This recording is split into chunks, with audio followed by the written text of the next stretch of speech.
Hello everyone, आज हम discuss करेंगे about improving the quality of plastics, coatings, dyes या फिर यूवी स्टेबलाइजर्स। तो इस तरीके के कंपोनेंट्स की इन्वायरमेंटल टेस्टिंग के लिए आज हम एक क्वालिटी टेस्टिंग इक्विपमेंट पे डिस्कशन करेंगे, that is a UV accelerated weathering chamber. Name से ही पता चल रहा होगा कि हम कहीं ना कहीं यूवी लाइट सोर्स का यूज़ करेंगे और कुछ इन्वायरमेंटल कंडीशंस बनाएंगे एक चैम्बर के अंदर, और फिर सैम्पल्स पर उसका क्वालिटी एनालिसिस करेंगे एक पॉइंट के बाद उस पर क्या इफ़ेक्ट आता है। ये एक UV weathering chamber role play करता है।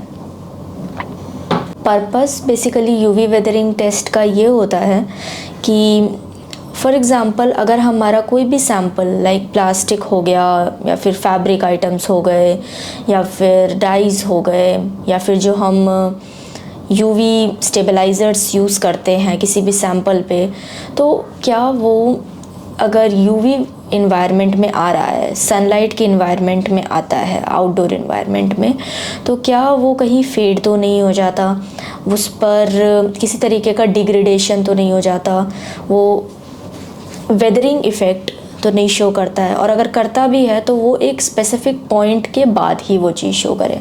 तो वो चीज़ हम कम समय में चेक कर सकते हैं कुछ सेट साइकिल्स लगाकर एक चैम्बर के अंदर।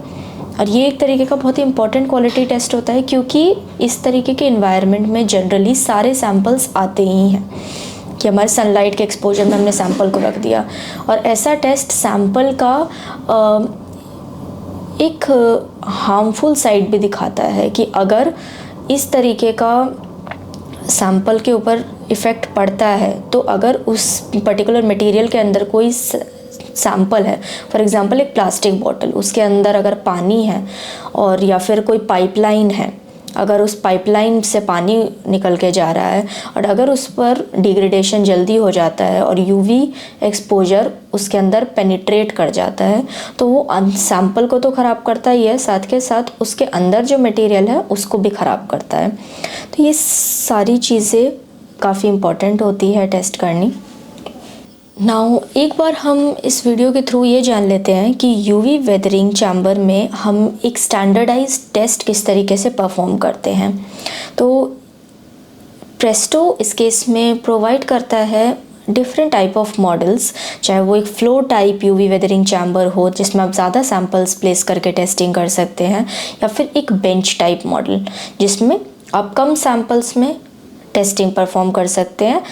तो ये डिपेंड करता है कस्टमर टू कस्टमर कि आप किस तरीके से अपने प्रोसेस को फॉलो करना चाहते हैं। तो हम एक सेट स्टैंडर्डाइज्ड पैनल यूज़ करते हैं इसमें, जो कि स्टैंडर्ड को कंप्लाई करके चलता है। कई स्टैंडर्ड्स लाइक ASTM G151 या G154 में मेंशन है कि हम अराउंड 150x70 mm का एक पैनल यूज़ कर सकते हैं एंड उसको होल्डर्स में लगाते हैं, and set holders Presto provide करता है उसको पे रखने के लिए सैम्पल्स को। एंड इसके बाद हम इसमें साइकिल्स यूज़ करते हैं। 3 टाइप की साइकिल्स इसमें बनती हैं। एक ड्राई साइकिल होती है, एक कंडेंसेशन साइकिल होती है एंड एक रेन साइकिल होती है। ओके, ये तीनों ही साइकिल एक्सपोजर क्रिएट करता है सैम्पल के ऊपर एक इन्वायरमेंटल इफ़ेक्ट, जिससे हमारा सैम्पल धीरे धीरे करके एक डिग्रेड होने लग जाता है, और वो हम एक प्रोलॉन्ग पीरियड ऑफ टाइम के लिए ये चीज़ करते हैं। ओके, एंड क्योंकि मैंने कहा यूवी वेदरिंग, तो ऑब्वियसली यूवी लाइट सोर्स यहाँ यूज़ होता है। तो या तो आप एक UVA लाइट सोर्स यूज़ कर सकते हैं जिसका वेवलेंथ ज़्यादा होता है बट उसका डैमेजिंग इफ़ेक्ट कंपैरेटिवली कम होता है as compare to UVB light source. UVB light source में फ्रीक्वेंसी बहुत ज़्यादा होती है, और फ्रीक्वेंसी ज़्यादा होने के कारण वो किसी भी सैम्पल के अंदर ज़्यादा घुसने की टेंडेंसी रखता है। तो यही अंतर होता है UVB and UVA light source में। UVA लाइट सोर्स 340 नैनोमीटर की वेवलेंथ का रहता है and UVB light source 313 nanometers का रहता है। कब हमें UVA यूज़ करना चाहिए, कब UVB, इसके बारे में भी अभी हम थोड़ी देर बाद डिस्कस करेंगे। पहले साइकिल्स पे आ जाते हैं। आप एक लाइट सोर्स यूज़ करेंगे, वो हमने लगा दी। 3 लाइट सोर्स आप बेंच टॉप मॉडल में लगा सकते हैं, एंड फ्लोर टॉप मॉडल में प्रेस्टो UV वेदरिंग चैम्बर में आप 8 लाइट सोर्सेस यूज़ कर सकते हैं। इसके बाद प्रेस्टो प्रोवाइड्स HMI फैसिलिटी, जो कि टच स्क्रीन कैपेसिटिव ऑपरेशन है, बिकॉज इंडस्ट्री 4.0 की तरफ जाते हुए इट इज़ इम्पॉर्टेंट कि हम चीज़ों को थोड़ा ऑटोमेटेड वे में करें, ताकि मैनुअल प्रोसेस थोड़ा कम लगे, एंड रिपोर्ट जनरेशन और ऑडिटिंग पर्पस से भी हमारे पास प्रॉपर डेटा सेव्ड रहे। तो इस केस में इन ड्राई साइकिल हम एक टेम्परेचर फीड करते हैं 90 डिग्री सेल्सियस तक। आप इसमें कोई भी टेम्परेचर फ्रॉम एम्बिएंट टू 90 आप यहाँ पे सेट कर सकते हैं। स्टैंडर्डाइज टेस्ट करेंगे तो बेस्ट रहेगा। तो वो टेस्ट हमने फॉर एग्जांपल 60 डिग्री सेल्सियस हमने लगा दिया 4 घंटे के लिए। देन एक कंडेंसेशन साइकिल आपने डाल दी कि 40 डिग्रीज टेम्परेचर आपने डाल दिया 8 घंटे के लिए, या फिर आपने डाल दिया 60 डिग्रीज 8 घंटे के लिए, 40 डिग्रीज कंडेंसेशन टेम्परेचर 4 घंटे के लिए। एंड इसके बाद आपने सेट कर दिया रेन साइकिल। रेन साइकिल में हमारा क्या चीज़ रहेगा कि कितनी देर के बाद सैंपल के ऊपर रेन का एक्सपोजर हो, उसके लिए स्प्रिंकलर प्रोवाइडेड रहता है जो सैंपल के ऊपर प्रॉपरली पानी छोड़ता है। तो ऑब्वियसली प्लम्बिंग सिस्टम के लिए प्रेस्टो प्रोवाइड्स, आप बैक साइड पे देखेंगे मशीन के तो इनलेट प्रोवाइडेड है जिसको आप टैप वाटर कनेक्शन प्रोवाइड कर सकते हैं, एंड सैंपल के ऊपर वही पानी छोड़ेगा, एंड वही वाटर जो है बेसिकली कंडेंसेशन इन्वायरमेंट बनाने के लिए यूज़ में आता है। इस तरीके से हमारा कंडेंसेशन, ह्यूमिडिटी और रेन साइकिल का सिस्टम पूरा चैम्बर के अंदर बनता है। तो इस तरीके से पूरा टेस्टिंग रहता है। एंड साइकिल्स जो रहती हैं ये डिपेंड करता है कि आप कौन से स्टैंडर्ड को फॉलो करके चल रहे हैं। स्टैंडर्ड्स में मेंशन्ड होता है कि आप कितनी देर के लिए वो चीज़ करें, तो वो आप प्रोसेस उससे देख सकते हैं, ताकि आप एक्यूरेट रिजल्ट कम समय में जज कर सके। यूवी टेस्ट परफॉर्म ही इसलिए किया जाता है ताकि आप कम समय में जज कर पाएँ कि बहुत समय के बाद हमारा सैंपल क्या इफ़ेक्ट शो करेगा अगर वो उस इन्वायरमेंटल कंडीशन में रहा, तो सनलाइट के डैमेजिंग इन्वायरमेंटल कंडीशन में। अब हम डिस्कशन कर लेते हैं कि किस पॉइंट ऑफ टाइम पर हमें यूवी ए लाइट सोर्स का यूज़ करना चाहिए एंड कब हमें यूवी बी लाइट सोर्स का यूज़ करना चाहिए। जब भी हमें एक लंबी टेस्टिंग परफॉर्म करनी है और सैंपल अगर हमारे फैब्रिक्स हों या फिर डाइज हों, तो उस पॉइंट ऑफ टाइम पर आप यूज़ कर सकते हैं यूवी ए लाइट सोर्स, जिसमें जो एक्सपोजर है वो ज़्यादा रहता है सैंपल का, लेकिन उसका जो डैमेजिंग इफ़ेक्ट है वो कम रहता है, क्योंकि यूवी ए लाइट सोर्स की फ्रीक्वेंसी कम होती है और वेवलेंथ ज़्यादा होती है। वहीं उन सैंपल्स पर जहाँ पर आपको टेस्टिंग काफ़ी जल्दी परफॉर्म करना है एंड वो जो डैमेजिंग इफ़ेक्ट है आपको जल्दी डेवलप करना है, तो उस पॉइंट ऑफ टाइम पर तब आप UV B light source use कर सकते हैं।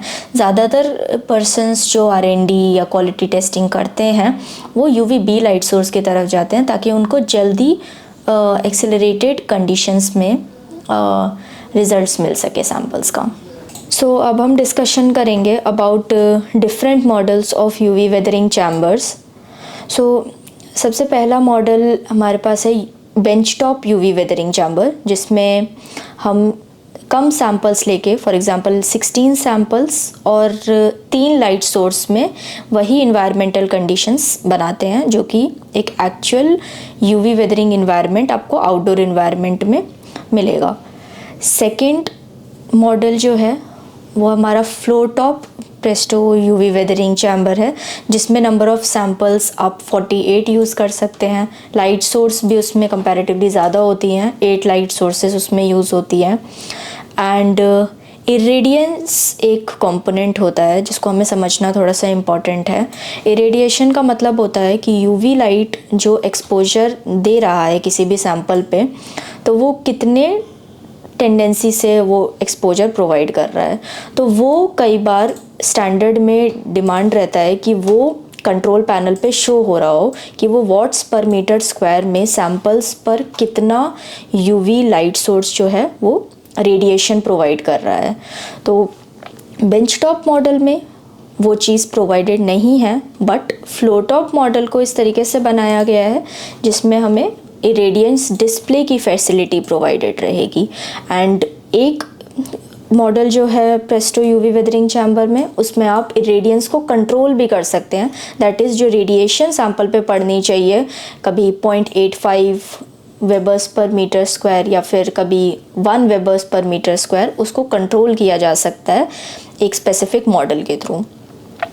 तो ये डिफरेंट टाइप ऑफ मॉडल्स है। कंट्रोल पैनल वाइज तीनों ही मॉडल्स HMI PLC बेस्ड हैं, जिसमें डेटा लॉगिंग की फैसिलिटी रहती है एंड ईज़िली आप सारे पैरामीटर्स को फीड कर सकते हैं।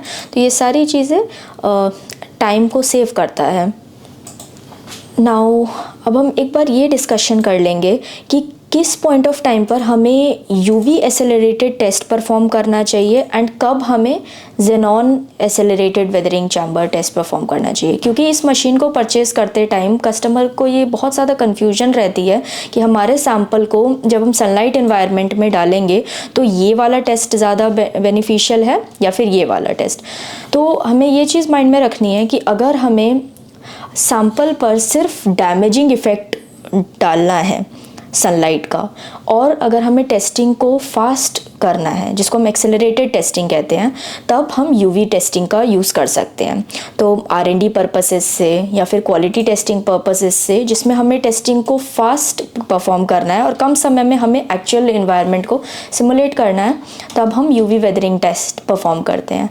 वहीं जेनॉन टेस्ट तब परफॉर्म किया जाता है जब हमें एग्जैक्ट सनलाइट का सिमुलेशन करना होता है, जिसको हम फुल वेवलेंथ स्पेक्ट्रम कहते हैं, जिसमें यूवी लाइट, विजिबल लाइट और इंफ्रारेड लाइट तीनों ही एक लाइट सोर्स में आपको मिल जाती हैं। तो वो एक्चुअल इन्वायरमेंट सिमुलेट करता है, लेकिन वो टेस्टिंग काफ़ी लंबी होती है, एट द सेम टाइम काफ़ी कॉस्टली भी होती है। तो इसीलिए एंड जेनॉन लाइट का जो कैरेक्टरिस्टिक है वो काफ़ी ज़्यादा हीटेड होता है, तो आपको उसमें डे लाइट फ़िल्टर यूज़ करना पड़ता है, जिस कारण से जो रिज़ल्ट्स है बहुत लेट आपको प्रोवाइड होते हैं, ऑल्दो एग्जैक्ट मिलते हैं। तो ये डिपेंड करता है कस्टमर का टाइम ड्यूरेशन पे, एट द सेम टाइम वो कितना जल्दी करना चाह रहे हैं, तो इस पे। अदरवाइज दोनों ही टाइप के टेस्ट्स में आप सेम सैम्पल यूज़ कर सकते हैं, वेदर इट इज़ कोटिंग या फिर डाइज हो गए, फैब्रिक्स हो गए, यूवी स्टेबलाइजर्स का आपको टेस्टिंग करना है, तो आप इस तरीके से चूज़ कर सकते हैं। नाउ एट लास्ट एक बार अब हम ये डिस्कशन कर लेते हैं कि प्रेस्टो किस तरीके से अपने आप को सेट अपार्ट करता है as compare to other manufacturers, कि उसके यूनिक फीचर्स क्या हैं यूवी एसेलरेटेड वेदरिंग चैम्बर के। तो सबसे पहला तो स्टार्टिंग से ही जो हम डिस्कस कर रहे हैं कि एक स्टैंडर्डाइज टेस्ट होना चाहिए। तो चाहे टेम्परेचर पैरामीटर हो, चाहे इरेडिएशन हो या फिर सैम्पल साइज़ हो, सारा का सारा एंड यूवी लाइट्स हों, सब एक स्पेसिफिक ASTM स्टैंडर्ड को कंप्लाई करता है। सैम्पल जब चैम्बर के अंदर लगा होगा होल्डर में, तो वो रोटेट कर रहा होगा, ये भी एक स्टैंडर्ड में लिखा हुआ है। एंड एक स्पेसिफिक स्टैंडर्ड जो कि ASTM G53 है, उसमें मेंशन है कि रोटेशन की नीड नहीं है। तो दोनों ही स्टैंडर्ड को कंप्लाई करते हुए मशीन को बनाया गया है। तो स्टैंडर्डाइज टेस्टिंग सबसे इम्पॉर्टेंट है सेम इन्वायरमेंटल सिमुलेशन के लिए। सेकेंड थिंग कि अगर हम टेम्परेचर एक फीड कर रहे हैं, तो जो इन्वायरमेंट अंदर बन रहा है वो सेम हो या नहीं, वो उस चीज़ के लिए एक प्रॉपरली ऑडिटिंग ऑर्गेनाइजेशन होती है। तो NABL उसको ऑडिट करता है एंड प्रेस्टो इसमें कस्टमर्स को NABL सर्टिफिकेट प्रोवाइड करता है, बिकॉज उसके पास टेम्परेचर पैरामीटर का कैलिब्रेशन फैसिलिटी प्रोवाइडेड है। सो ये एक पॉइंट है। अदर देन दिस, ऐसे टेस्टिंग्स में जो कितने कॉम्प्लिकेटेड होते हैं, थोड़े लंबी टेस्टिंग्स होती है, लॉन्ग ड्यूरेशन टेस्टिंग, इसमें सर्टिफाइड यूज़र्स का होना इम्पॉर्टेंट है।